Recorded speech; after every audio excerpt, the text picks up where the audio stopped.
How's everyone? Thank you for coming back. Hey, go ahead and like, share, and subscribe to my channel if you haven't already. This is Andre. Yup, I said it. You can search me. You can go ahead and hit the bell notification so you get all the latest updates here. I try to post as much as possible. All right, look. So I've been keeping an eye on these schools. Man, these people are crazy at these schools. But look, they come from crazy parents and crazy households. Okay, this is why we will never send our kids to school. There's too much crap going on, especially at UCLA. This is where they're protesting right now. Police have to arrest them. They're getting all crazy and belligerent and wild because they're in California. All right. California is a really bad place to send your kid to school if you haven't realized that already. Anybody who's saying, hey, look, I'm going to send my kid to California to go to school, New York to go to school, Chicago to go to school, Baltimore to go to school, you have to assume that that person is absolutely crazy. All right. Sorry. They go and send their kids to these schools and they get outraged about what's happening. All right. So, the only thing to do here is to cut the system dry. Cut it dry, man. You don't need a Yale education. It only just looks good on paper. I'm not saying that education isn't good. I'm saying that this is the kind of crap that's going on at your school nowadays. It's not a school anymore. OK, it's a political debate center. All right, it's a woke protest campus. That's what it is. All right, now my son calls them the giga woke. All right, they're just woke everywhere. So look, we got a couple of clips today. I want to jump right into it. Here's UCLA. These students are losing their minds. Okay, over the Palestine and Israel conflict. This is a stain on our country. It really is, man. Congressman Josh Gottheimer right now. Congressman, I know you've been seeing what's going to be going on and you've been noticing what's been happening on college campuses over the last 6 or 7 weeks. Your thoughts about this takedown in UCLA? I think number one priority for everyone should be to make sure that law enforcement and the students are safe. And that's the key to me, to make sure everyone is safe on campus, and also to make sure our campuses can, for all the students who are not participating in this, to make sure it's safe, not just for them, but also they can go to class, they can graduate, they can go to the library. They're off today. From what you're seeing now, though, from what you're seeing now, are you outraged that any type of major university would allow this to get to that point? Well, I was at Columbia a week ago. I've been watching what's going on at all these universities. I think, right. Of course, we should all be outraged about what's going on and deeply concerned. And I think it's why we fought so hard and we're proud of yesterday passing key bipartisan legislation, clearly defining anti-Semitism, ensuring that you can't have anyone on campus feel like they are not welcome there, and being harassed and intimidated. And I think that's a critical part. Yeah, but the problem with these students is they grew up in a woke society. They grew up in a liberal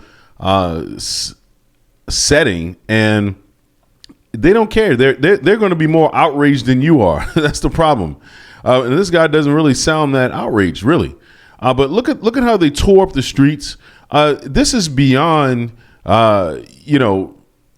it's beyond any sensible reasoning. All right, like you can't give these people a foothold, really. So they're voting for what they're getting. They're getting what they voted for, simply.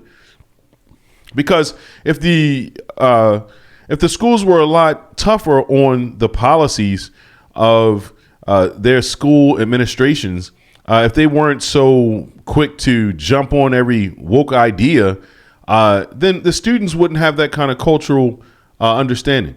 They simply would not give these issues so much attention. But they magnify these. They magnify the protesters. And they're giving them, you got a voice and you can, but they're giving them ammunition. And the Biden administration is complicit. They've caused all these, and they're just sitting back and they just watch. And Biden hasn't showed up. He's not going to say too much about it because they're enjoying the show. This is what they run.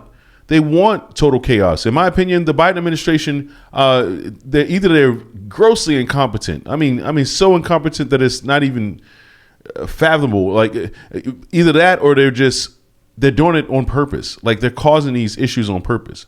So Biden funds Iran, which Hamas gets the funding to do the attacks on Israel. Israel counters back. Now we got a war here that we're funding. Okay, and they think people don't understand what's going on. And Karine Jean-Pierre, she comes on and tries to tell everyone that they're deeply concerned, and they're looking into it, and all these stupid words that she uses that make no sense. When this could have been prevented, when their innocent people and children are dying, this footage is everywhere. Okay. So they're not calling him Genocide Joe for no reason. These students are absolutely outraged. And to this point, they actually do have, in my opinion, a reason to be outraged with the Biden administration. This is a very good reason to be outraged at the Biden administration for what they're doing. Because who's funding them? Who's the greatest country on earth? Where are the Iranians getting all that money from? Trump said, we got to keep these people broke because they do things like this. They're causing calamity. They're causing chaos in our country, and we can't even handle it on our college campuses. What do you think is going to happen if it actually gets worse? This, but at the end of the day, there is a way to have civil discourse on campus and debate issues. This is clearly not the way to do that. And I'm glad you mentioned that you are the co-sponsor of the anti-Semitic bill, anti-Semitism bill, which passed in the House yesterday. It's got an uncertain future in the Senate as it progresses. But as you look at, we know that I know whose side you're on. You know whose side we're on when it comes to these protesters and the anti-Semitism that is sweeping the nation. But there's a large group of House Democrats who don't see the protests as anti-Semitic, and some of your younger, more progressive Democratic colleagues actually back the protests. Does that all sound familiar? I mean, they really do. They do back the protests. Rashida Tlaib has a Palestinian flag. I don't know if she still has it there. I'm pretty sure she does. She ain't taking it down. She's woke. Okay, she's on the Democrat side, all right, all day long. And they're going to support her. All right. So they're not going to come out against Palestinians. They're not going to do that. All right. They're not going to condemn them for all the rioting and all these things that are going on. They're not, just like they didn't condemn BLM when they tore up almost a large part of the country. They're not going to say anything about it. Okay. But if conservatives protest at all, if we say anything against what they believe, we're terrorists. But this kind of action right here is okay. They won't come out and say anything about it, is what I mean by that. They're not going to come out and condemn this. Please stop this. It's not that's what a real president should be doing. Please stop the attacks.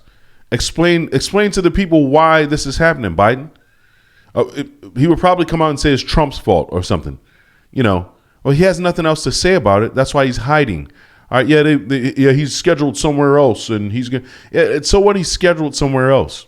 That doesn't matter. Okay, it doesn't matter. They've scheduled him somewhere else on purpose, so he doesn't have to talk about this. Duh. When they attack the cops, it's hard to do that.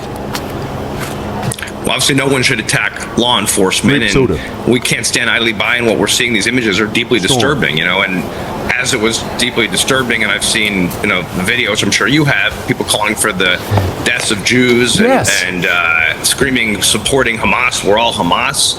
All of that is something that I just can't believe is happening on our college campuses. So there were people yesterday, by the way, that it lost to people, Democrats and Republicans, who I was shocked voted against the anti-Semitism bill yesterday. The bottom line is, why did they do that, Scott? Why did they do that? Like Nadler? Why did they vote against it?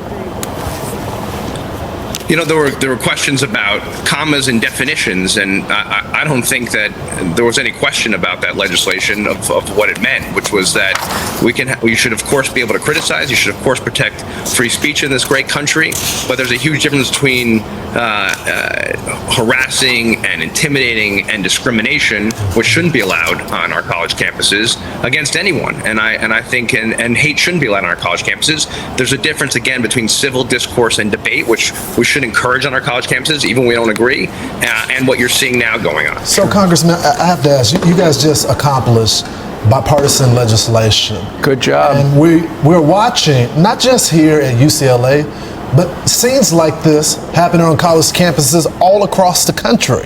You got our Jewish brothers and sisters that feel like they're under attack. You got the FBI saying that 60% of the hate crimes are against their community. Don't you think it's time that we hear from President Biden an address to the country? You have the FBI, the NYPD counterterrorism said that our students are being radicalized by. But what does the enemy do? What does the enemy do when the chaos is happening? He's nowhere to be found. He's somewhere laughing, somewhere enjoying himself. Okay, all right. They'll cause destruction. Won't come out and say anything about it. That's exactly what the government does. I hope everybody realizes this stuff, man. I hope all the liberals, all the conservatives, all the people on the fence in the middle, I hope you realize what's actually happening here. All right, I hope we get it. Because, yeah, they've been radicalized. But, you know, what's actually happened are war attacks. So people are really outraged. They got open borders, all right, which is something that we do every time Democrats come in office, by the way. They open the borders so everybody can come in. Palestinians, you can just walk right across. They try to confuse you to think that only the cartels are sending people from El Salvador, Guatemala and Venezuela. No, they're coming from all over the world. OK, countries that hate us are coming here wanting to burn this place down. OK, but luckily, we still have American spirit here. Luckily, there are patriots on college campuses willing to stand up for the rights, for the flag, for the people. It's so refreshing to see young people stand up for America, realizing that this is the greatest country in the world. They were born here, realizing all the opportunities that we have here. It's so good to see. Look at these college students at UNC Chapel Hill standing up for America. This is so good to see. I love it. This is a Fox News alert. While campuses struggle to get control of their students, at UNC Chapel Hill, they are bringing order back. Students restoring the American flag and singing the national anthem after activists replaced it with a Palestinian flag.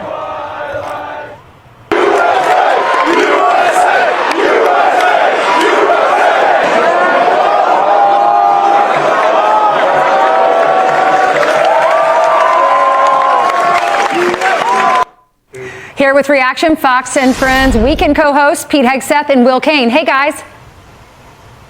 Good morning. Good morning. So, Pete, since you fought for our country, I will start with you, even though I know you're very patriotic too, Will. But I wanted to start with you, Pete, because it's, on one hand, so exciting that finally, these Americans are praising America and doing the right thing. But how sad is that? That campus to campus to campus all over our country, they're replacing the flag with Palestinian flags. They are yelling, they hate America, wipe Israel off the map. But at this campus, they got it right. Yeah, I mean, we should take heart and remember that the majority of young people, even still today, respect and love the country. I mean, this is a reflection of probably the majority of the campus of UNC. But our conversation is being driven by a very noisy, very powerful, very influential minority of people who simply hate the country. I mean, taking down the American flag and putting up the Palestinian flag is effectively saying, I reject the place where I'm being educated completely and all that it stands for.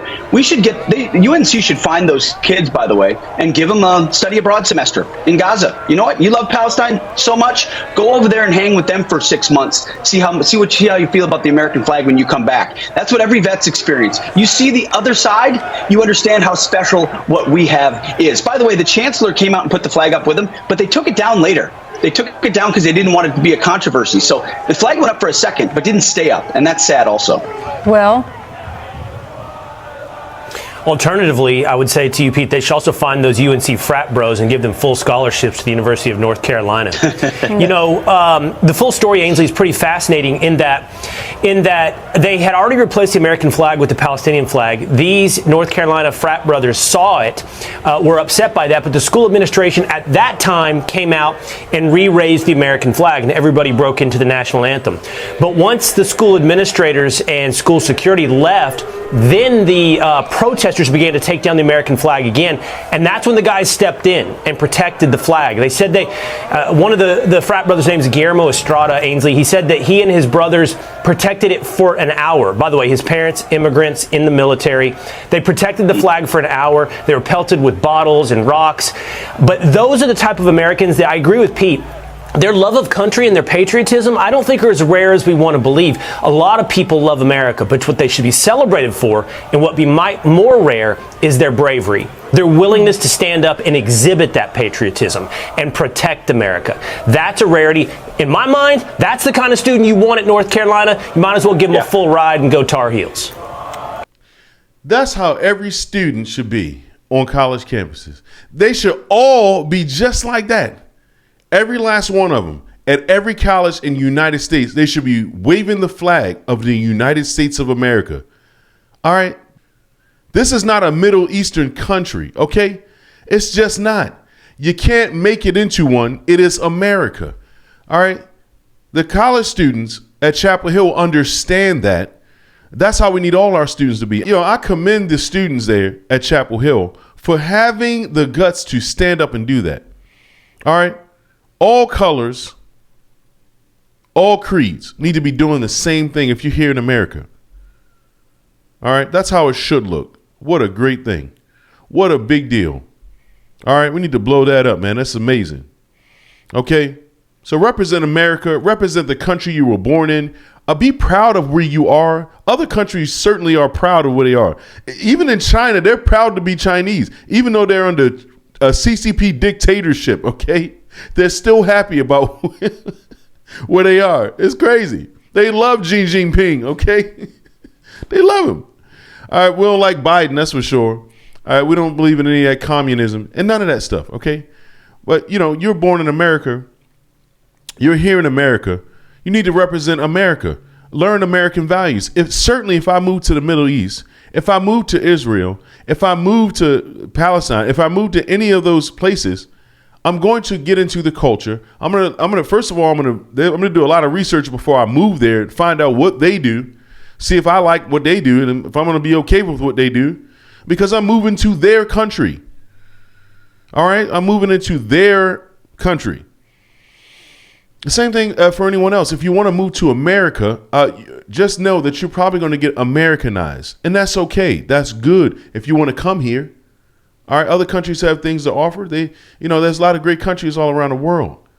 All right, but when you come to America, this is American. We do American stuff, period. And it always has been that way. I don't know how people got away from that. We've always been American here. It's just, you call it what you want. We got our own culture. All right, and we love it. Seriously, there's an American spirit here in this country, and people love it. We love our freedom. We love our freedom of speech. We love it. Especially when you get older and you get to sort of enjoy your life and have kids, have grandkids. You appreciate America. If you grew up in a rough neighborhood like I did, you would appreciate America, especially knowing that you can come out of that poverty.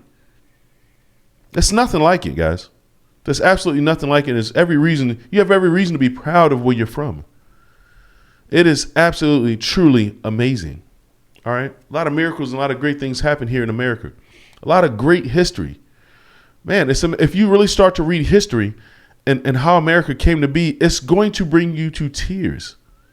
It's amazing how the people are so courageous here. This is why we're still standing, but we're in a great fight right now.